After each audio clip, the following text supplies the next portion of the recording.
A morte é a mais forte. A guerra voltou e agora Denji e Asa se encontraram em um lugar que ninguém esperava. O novo capítulo de Chainsaw Man foi uma verdadeira bomba. Bora ver tudo o que rolou agora. Galera, o protagonista realmente não tem sorte com mulher, né? No fim, todas tentam matar ele ou manipular de alguma forma. No capítulo passado, minha cabeça explodiu de teorias sobre quem seria o demônio que viria daquelas portas. A reação do demônio da morte e da fome deixou todo mundo especulando. A própria morte, que deveria ser uma das personagens mais fortes, parecia genuinamente preocupada. E olha que ela é o centro da profecia que vai trazer o fim do mundo. Quando ela reagiu daquele jeito no final do capítulo anterior, dava a entender que poderia ser outro demônio primordial. Vi várias teorias dizendo que seria o da escuridão, mas isso para mim não fazia muito sentido. Se fosse ele, teria sido bem diferente da primeira aparição, que aliás foi um dos capítulos mais marcantes da série, pelo menos para mim. E pelo visto, eu estava certo em não acreditar nessas teorias. Quem saiu daquele portal foi o demônio da guerra. Sim, Aioro voltou da maneira mais bizarra possível, saindo de um portal cheio de tripas gigantes de demônio. Mas convenhamos, bizarrice é normal em Chainsaw Man. Só não entendi muito a reação exagerada do capítulo anterior, que criou um hype como se fosse algo muito mais ameaçador. Mas enfim, vamos ao que aconteceu. O retorno triunfal da guerra. Assim que a Asa sai daquele portal nojento, ela já aparece confiante e até tira sarro da galera. Ela tá bem ousada depois de conseguir o poder da bomba atômica. Enquanto isso, o demônio da fome continua sendo o mais expressivo de todos, me lembrando muito a Kobeni da parte 1, sempre com aquela cara de puro terror. Tudo bem que a Ioro agora está absurdamente forte, depois de absorver o poder nuclear.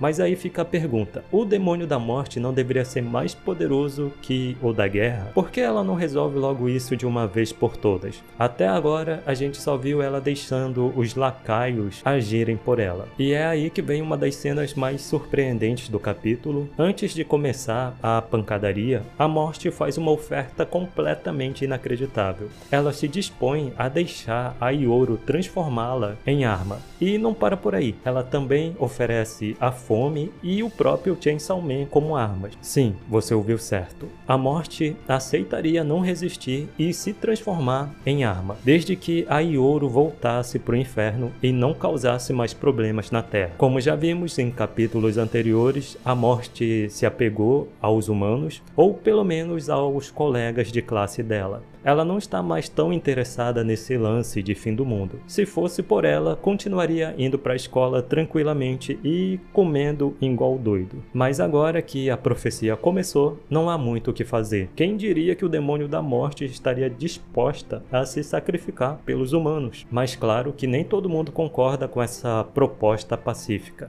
A fome, coitada, continua só fazendo o que a irmã manda, mas ela ainda está muito assustada. E a Ioro recusa completamente a proposta porque não quer ficar presa no inferno para sempre. É aí que a tensão realmente começa a subir. A morte então parte para a ameaça direta, diz que poderia matar a Ioro num piscar de olhos e pela expressão da guerra, ela sabe muito bem que isso é verdade. E aqui vem uma das revelações mais importantes do capítulo. A gente finalmente descobre por que a morte não luta diretamente. Mesmo sendo aparentemente a mais poderosa de todas, a Ioro revela que se a morte usar seus poderes reais, as amigas dela também vão morrer no processo.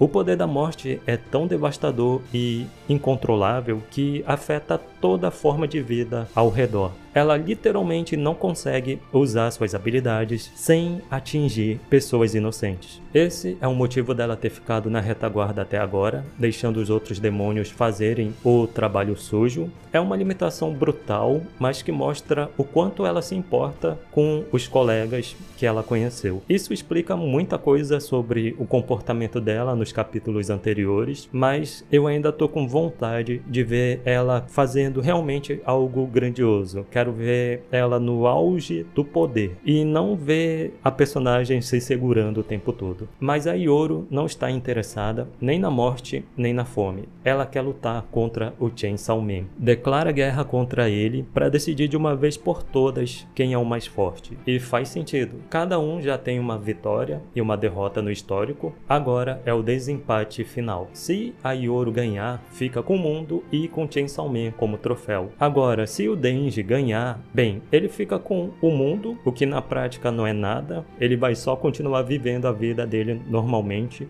e que é algo que eu acho que ele gostaria. O Pochita, como sempre, não tá nem aí pro drama ou declarações épicas. Assim que o duelo oficialmente começa, ele parte o demônio da guerra em vários pedaços, sem cerimônia, uma cena bem foda. Mas também ele acaba sendo atingido no processo. Ele não ficou inteiro, o demônio da guerra tá bem mais forte do que antes. E claro, apesar de estar completamente desmembrada, a Yoru, obviamente, não morreu. Deve se regenerar logo no próximo capítulo, porque demônios poderosos não morrem assim fácil. Enquanto essa batalha épica acontece no mundo real, o Denji continua vagando pelo subconsciente do Pochita. E aí acontece algo bem estranho. Ele encontra a Asa por lá também. E como sempre, ela aparece tropeçando e caindo, já virando praticamente a marca registrada dela. Mas espera aí, isso levanta uma questão bem intrigante. Esse não deveria ser especificamente o subconsciente do Denji? Como diabos a Asa foi parar ali? Uma possibilidade é que, como o Pochita está lutando diretamente com a Yoru, de alguma forma as consciências se conectaram temporariamente. Parece meio louco, mas faz sentido dentro da lógica maluca de Chainsaw Man. Tecnicamente, se fosse apenas uma representação mental, a Asa deveria ser só como o Denji a enxerga, mas ela claramente tem consciência própria, já que está procurando ativamente por alguém. Isso pode significar que estamos vendo uma fusão temporária entre os mundos internos dos personagens, o que abre possibilidades muito interessantes para os próximos capítulos. E assim termina esse capítulo, absolutamente bombástico, Yoru e Pochita se despedaçando no mundo real,